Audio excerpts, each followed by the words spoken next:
totally bogus model based on old school science that we no longer need.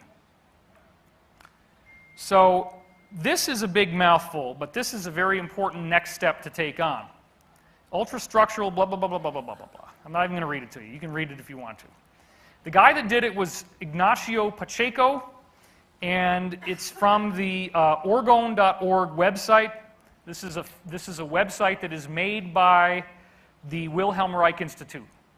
Wilhelm Reich did this experiment that I'm about to show you back in the 1920s, and Pacheco replicated it. And this is the proof of concept. This is the bread and butter of what I've been telling you. This is where it really is going to hit you over the head if you haven't already seen it. It's like, wow. What he does in this experiment is he takes sand from a very pristine beach in Venezuela. And then he takes the sand and in the first case, he drops it into a test tube. Caps off the test tube, sterilizes the test tube in an autoclave that makes it really hot, kills anything that would be alive in it, waits 24 hours after it cools off, and then scrapes off this scum that appears on top, which of course they can't call it scum, that would be too untechnical, so they call it a surfactant. Some people laugh, some of you are paying attention. Scrapes off the surfactant, puts it on a microscopic slide, looks at it under the microscope. What does he get? Bleh. Nothing. Big bunch of blobs. Quack, quack. There goes the experiment. Oh, but wait a minute. What if you do one other thing first? What if you took the sand and before you put it in the test tube, you heat it up under really, really high heat to 1,000 degrees Celsius so that it's white hot.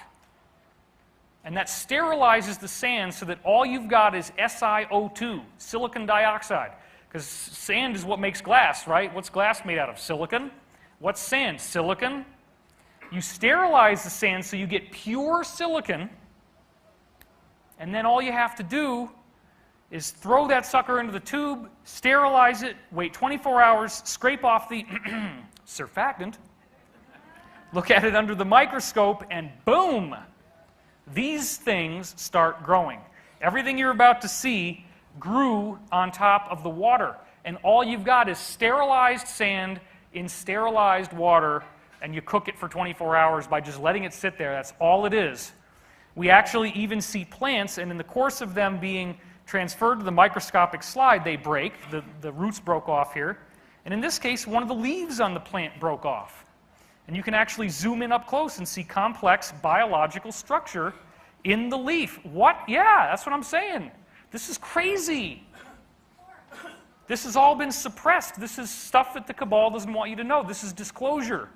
You see, it's not just about, oh, I wonder what that saucer is up in the sky. Somebody just flinged it and then took a picture real quick. Forget about that. Let's talk about this stuff for a moment. That's the stuff that nobody else is talking about. That's why you come to see the David Wilcox Show. Duh.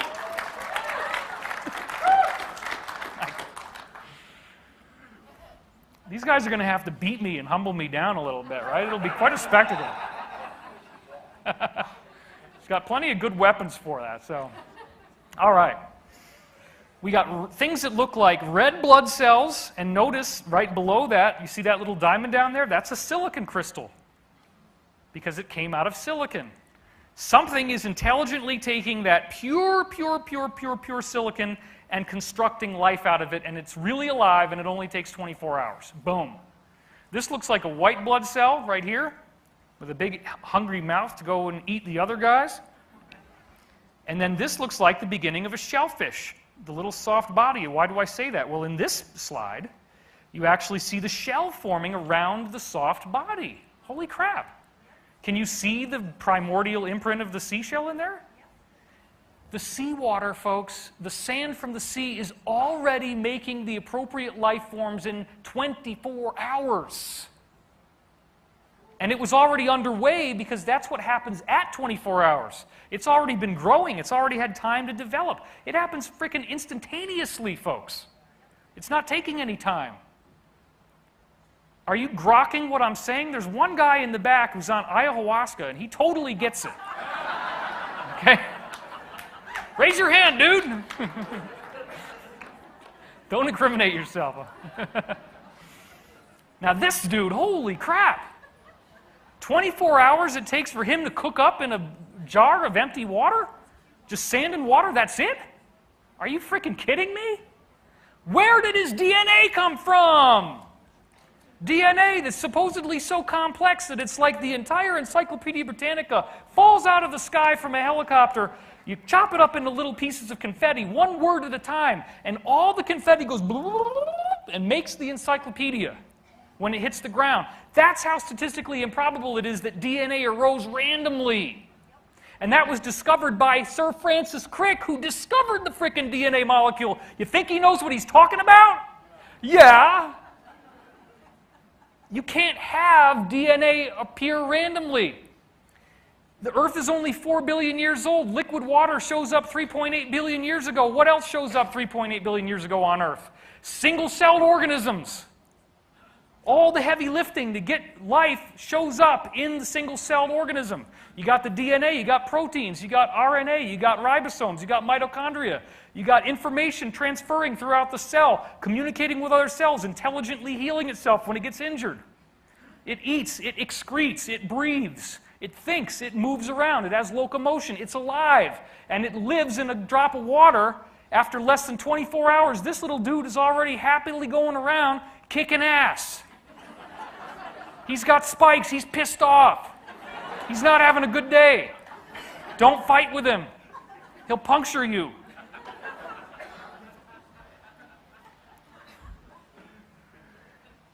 Are you getting the implications of what I'm saying here, folks? I'm telling you something very intrinsic. This is bigger than the flat Earth becoming a round Earth. This is bigger than the Earth becoming not the center of the solar system, but one of the planets that orbits the sun.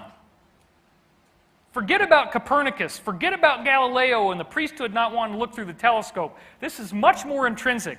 This is a paradigm shift where we go from saying that life could only exist on Earth. Oh, holy Creator, that only blessed us with this one little wave of the magic wand, that it only happened this one precious time on this one little planet in this ocean of galaxies. Aren't we lucky? No, actually, as it turns out, there's everywhere has life because of this. I just showed you ordinary water.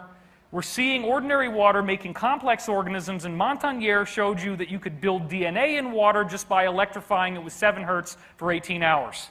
You got DNA in one tube, you got no DNA in the other tube, you cook it up, and the DNA pops into that water. Because there's a frequency, there's that geometry. That geometry is actually like a fractal. It's got all this code in it that makes life, you see. Just like I showed you, the DNA is made out of a totem pole of dodecs that are all stacked up on top of each other. There's no actual geometry, it's just a wave pattern. It's a resonance pattern. So now I'm actually going to get to the point of what we were talking about, which is disclosure. But I needed that to be the context. I needed to set this up first to give you the context of what then follows. Because what follows is that somebody has told the shadow government, you better get ready, you better get this disclosure thing out of the way. You better get people ready and you got to do this. Something has happened. I think disclosure is a lot sooner coming than we think. But what I'm going to say to you will have a lot more impact by having prefaced it with what you just heard. We've all been beleaguered by this man, unfortunately, and I'm not insulting him, but this is Drake. And this is the infamous Drake equation. This is the crack cocaine instant high of every CIA-paid skeptic for the past 40 years. Oh. Boom. What is he saying? He's saying... I can't laugh myself. You see, I got to not laugh when I'm funny, so that way I just keep it going. It kind of breaks character if I laugh at my own jokes. This guy got all crack ghosted on this equation. That's an urban term, by the way. He's all ghosted.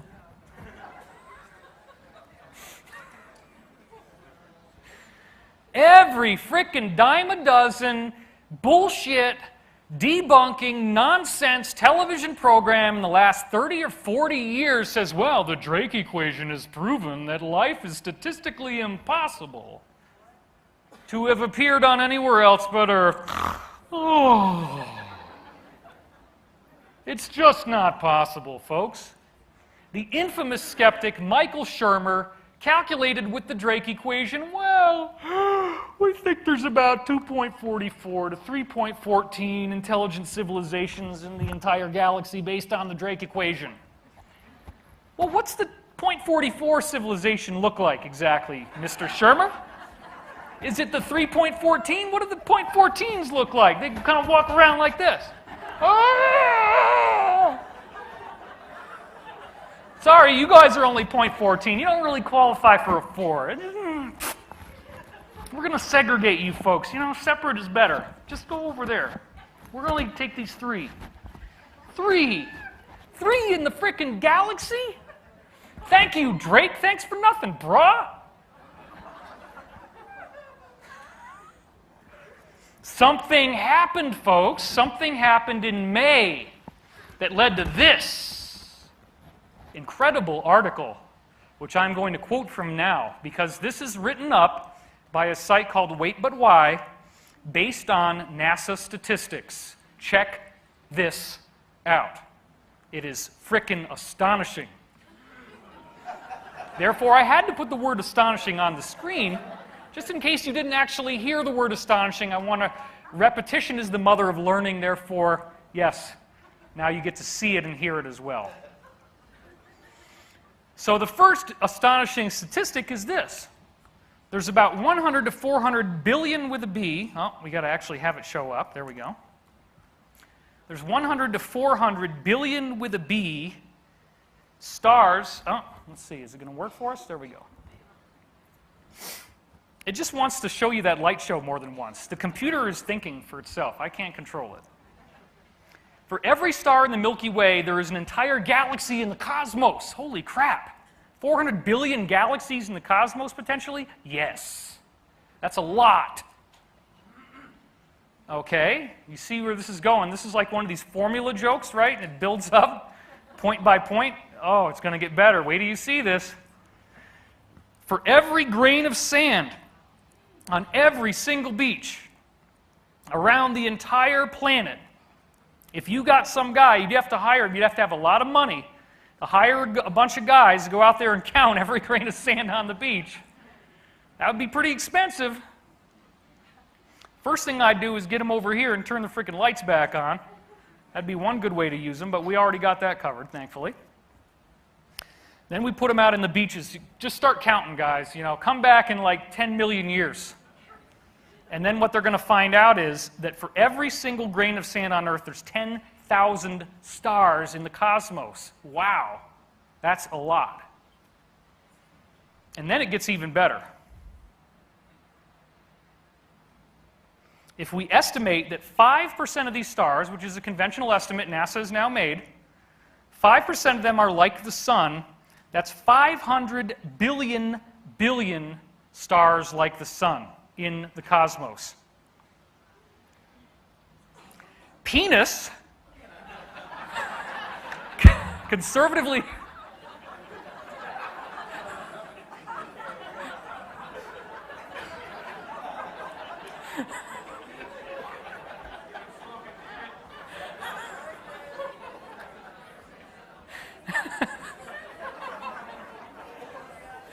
I thought I could get through it without laughing.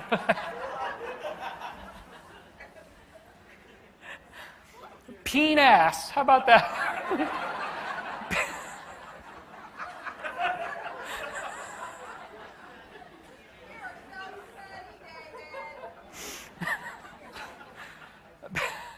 Peen-ass. Or a pnas. Maybe that's how we should. Okay, how about this? The Proceedings of the National Academy of Sciences.